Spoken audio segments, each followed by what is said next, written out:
This is Howard Tipton, Town Manager for Longboat Key. And this month we're talking about disaster preparedness. And we are fortunate to have with us Bob Harrigan, ABC 7's Chief Meteorologist.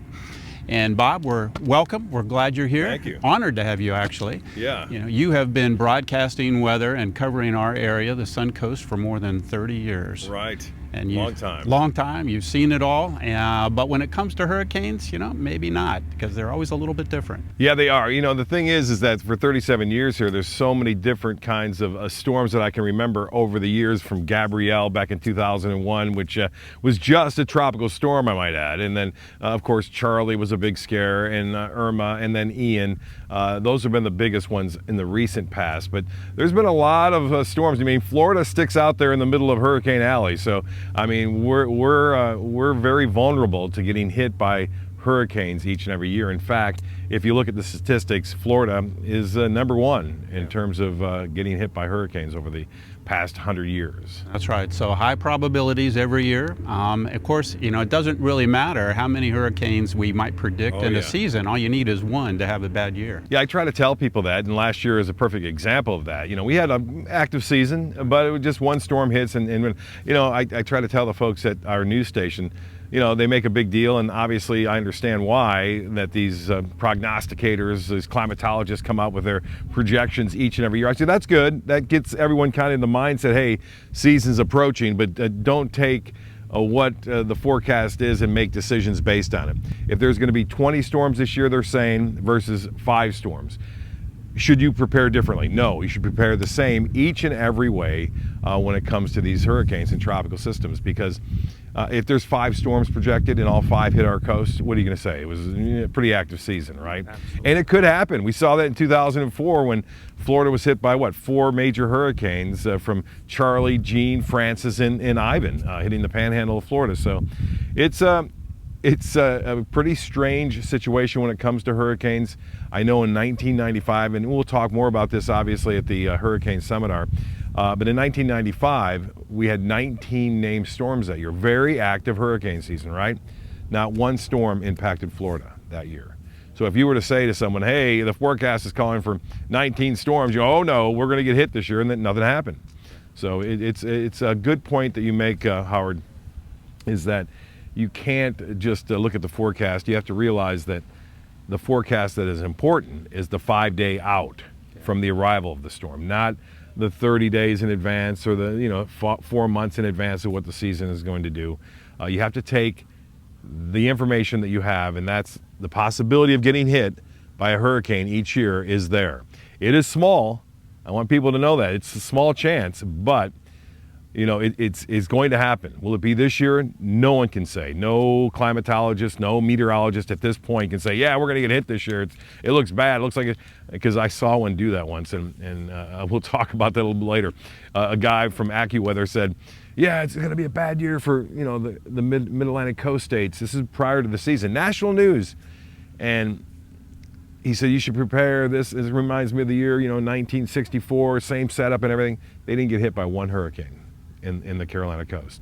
So take those forecasts with a grain of salt. That's right. That's right. And I think we're all conscious about making sure that we don't over alert people, because you get that alert fatigue, right? Oh yeah. And so, but when we're in that 5-day cone and we're looking like we have a weather impact, chance, right? Yeah. What are the things that you were looking for our Longboat residents to pay attention to? I tell them basically, and we talked earlier off camera, but you had said an important point that these storms are different. It's kind of like their names, right? You give names to a person, and they're a different name or a different personality than others.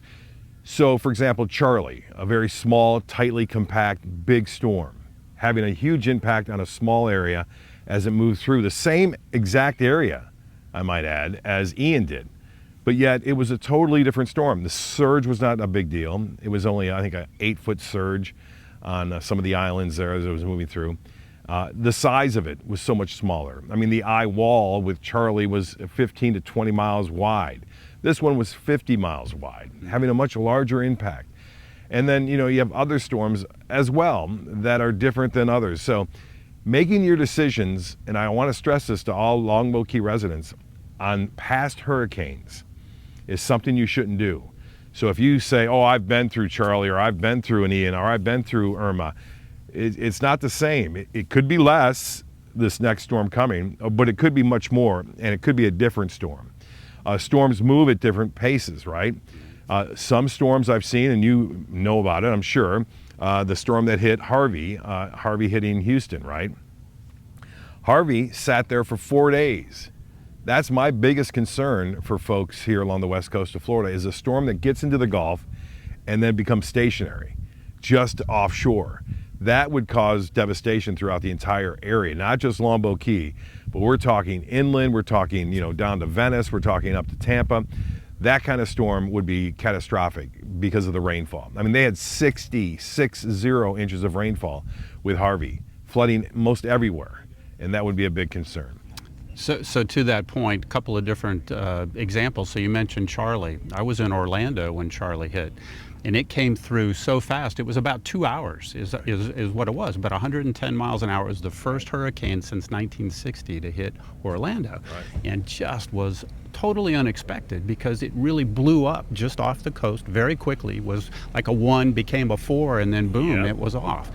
Then you get Dorian, who was a couple of years ago, who was coming across the Atlantic as a major Category 5 storm, coming right for the east coast of Florida. I remember it well. And it stopped over the Bahamas and just sat on the Bahamas and beat the hell out of them. And so that's kind of, to your point, these things can move. It looks like they're coming, and then they stall, and then the devastation from that stall is gigantic. Yeah, and the point that you brought up with Dorian and obviously Charlie, Orlando, I brought that up last night on the newscast about Charlie, because this is Hurricane Awareness Week, and FEMA has put that on. And one of the things I said is that, hurricanes are not just a coastal event. They can have impacts well inland. So folks who are leaving the island here, when asked to evacuate, you've got to have a plan as to where you're going to go.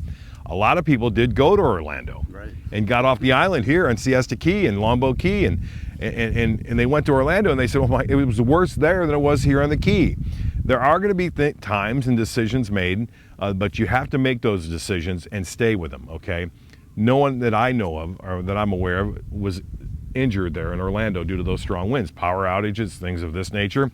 But the reason why people are asked to evacuate the barrier islands is because of the storm surge, not because of the wind. It's all about the storm surge, and we saw that quite clearly with Ian. And that's the main point that I think I want to bring up to people, is that, the storm surge is what people have to have the right mindset to know that it can be a big factor. Now, we saw last year with Ian, at one point, it looked like the main storm surge was going to be from Anna Maria Island southward down through Longboat Key. In fact, I looked at the inundation maps that were put out by the National Weather Service, and it showed coverage of the entire island, salt water washing over it at one point, above 9 feet. That was the storm surge projection. But then the storm path changed. And there's not enough time to make a decision based on where that storm's going for emergency management and for the folks who run the island out here to tell people to get off the island. So you can't wait. You have to make that decision. A lot of people will be evacuated for really no reason, as it will turn out, but the science isn't there yet to say exactly where that storm's heading. And where that center makes landfall will make a big deal in determining if you're going to get a big storm surge here in Longboat Key. Yeah, you mentioned the science. The equipment is so much better, the technology that we have, and you've been up in those planes. I mean, you've gone out with the hurricane hunters and seen it firsthand. But these storms still have a mind of their own, and the idea is it takes time to leave. And so, we have folks, when we're listening to you, and it's important for everybody to know that we take our cue from the professionals. And so when you say, hey, it's time to go, we're passing that message along. But if you wait and you delay, and then we get a surge that's coming in, remembering that this whole area, our highest point's 12 feet. that you might not be able to get down through St. Armand Circle. That already might be flooded by the time you want to get ready to go. So when we talk about moving out 24, 48 hours in advance of the storm, it's important to be ready and to go. Howard, you make a great point there. Here's the story. So when there's a watch, you get ready, okay? You get your belongings together, you know what you're gonna take. It's your go bag, basically, right? Yeah. When the warning's issued, that's when you leave. You don't stick around and say, well, let me wait for the next model to see if it's changing or shifting. No, you've got to make that decision quickly. You can't sit here and kind of think about it for a little while. That's what happened in Fort Myers, is that people, and I kind of attribute this to national media in some regards, and I won't name names, but I should. But there were people up in Clearwater Beach 3 days before the arrival of that storm. And they were all sitting there ready to go. This is where it's, this is ground zero. This is where it's going to hit. Now, if you're down in Fort Myers watching that, happy to be flipping through after having a margarita on the beach or whatever it may be, and it looks like they're all set up there, we're going to be okay. And that's the only newscast you watch, right? Then that's your mind. That's where you're left off at. That storm's heading up to Pinellas County. It's out at Clearwater Beach. And so then people don't make that decision so late. And a lot of people that were in Fort Myers waited. And then the water started coming in. And that's when they got in their cars and tried to get off the island. And they couldn't. Too late. It was too late.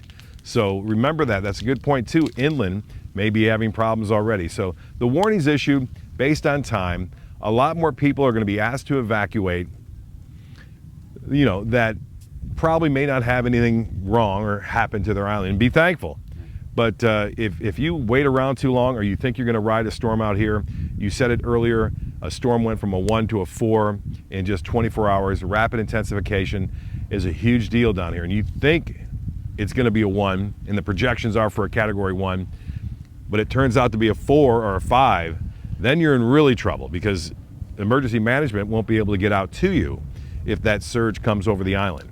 So I'm not trying to scare anyone. I'm just letting them know that's the fact. And so I know there's some people that were mad that they were asked to evacuate. I talked to a guy, in fact, in Siesta Key before Hurricane Charlie. I had a hurricane conference at the Sarasota Yacht Club the week before. And I said, when asked to evacuate, get your stuff and go. I don't tell them where. I said, just get away from the storm surge. Get out of the evacuation zone. You want to go to a shelter, go to a shelter. You want to go to a friend's house that has shutters, go to a friend's house that has shutters. You want to do all these things, but you don't want to stay out there because it can be life-threatening. Whereas if you go inland away from the storm surge, you're going to be okay. It may be terrible, and it was with Ian, but this was with Charlie. So he went to Arcadia. He lived on Siesta Key, went to Arcadia. And as you know, Arcadia got hit over 100-mile-an-hour winds.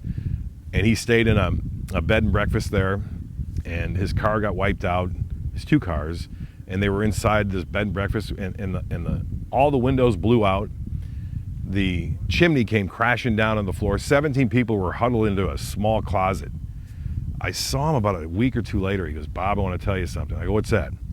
He goes, I did everything you said. I went to Arcadia. I said, never go to Arcadia. I didn't say that. I said, go to a safe place. And he goes, I went back home after the storm. There was only a few leaves blowing around on Siesta Key. I said, that's the nature of hurricanes. I said, for every 4 times that you're warned to evacuate, or a storm's coming, every 4 times, of those 4, only 1 time are you going to be impacted severely. Yeah, but you don't know which one. Right, exactly. So you want to play roulette, go ahead. Could this be the year the Longboat Key does get hit? We don't know. No one knows. And so that's why I say prepare for the possibility each and every season, prior to the arrival of June 1st. And that's right. And that's what we're talking about. We're talking about the preparedness that you need to take, that individual responsibility, so that you're not a burden on your neighbors or on the first responders, because there's going to be a time when we can't come out to assist you. And so you've got to be ready. And when we say go, it's for your safety that we're saying it. Property can be fixed. You cannot be. Right? You are the most important thing. So we want to talk about that. We're going to talk about all of these things on June 1st. Yeah. And so we've got our disaster preparedness seminar that's going to be at the Longboat Key Club. It's going to start at 3:15. It's going to go until 6. And we are just fortunate to have you there to talk about the weather side of it. And we've got some other speakers as well. We've got Steve Litchauer will be there from Manatee County, EOC, Ed McCrane from Sarasota County. And Ed's got some interesting stories stories too. I just got off the phone with him yesterday, and he was down there for the recovery, obviously, of Fort Myers Beach, and that is a really interesting story that he has to tell about what he went through and what they went through down there.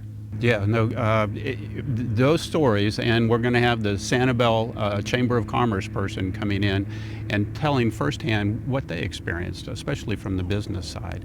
Unless you've seen the devastation, you don't have, and you mentioned it's the power of water. Right. That water is incredible, and there's little that you can do to be safe when it's rising at the rate that it did. That storm surge was deadly. Yeah, it was over 14 feet, and that's not even the highest maximum that it could have been. The maximum storm surge here on Longboat Key, I believe, is 18 feet. That would mean the entire island is now the Gulf of Mexico. And like you said, if there's trouble out here, a lot of times emergency people and personnel cannot come out and take care of that. So you may be fine before the storm, right? And then something happens because power went out or you lost power and now you're worried.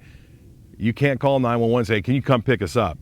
140 people they rescued eventually on Sanibel Island. That's what I heard from Ed McCrane. And they had to pick up and rescue with boats and everything else because they were stranded out there in Sanibel because of the roads washing out. So, yeah, this is an important time of year. You guys live on a beautiful island that typically doesn't get hit by hurricanes. This is one of our safest areas in the state of Florida, that and up near Jacksonville and St. Augustine. But we don't get hit here very often, but as you can see, a lot of times you get a little warning. We saw that with Katrina. Before Katrina hit Mississippi and Louisiana, a couple years prior to that, there was a storm coming too. So it never did much, but you know, it's almost like Mother Nature is warning, hey, listen, we're around here, we can still hit here. And so although we haven't been hit here significantly in a long time, you have to go back to what, 1960 with Donna. Right. Which is the same storm that hit Orlando. Right. It caused big problems there. So we're pretty good so far, and one of these days our luck will run out, unfortunately, and it will be bad. Yeah, it's not if, it's not when, it's if, right? Yeah, exactly. So anyway, it's great to have you here. We appreciate your guidance every day through ABC7, and so we look forward to seeing you on the 1st, and hopefully talking very little about hurricanes during the season, but we're comforted to know that you're here and you're a guide for us. So Howard, I appreciate you very much, and welcome to the Sun Coast here in the beautiful Longboat Key. Thank you. One of the best places in the world. It is absolutely one of the best, and it's the best because of the people here, and that's what this is all about. We want to keep you safe. So come to the Disaster Preparedness Seminar, June 1st, 3:15, Longboat Key Club. Easy for me to say. But we look forward to seeing you there, and until then, be safe.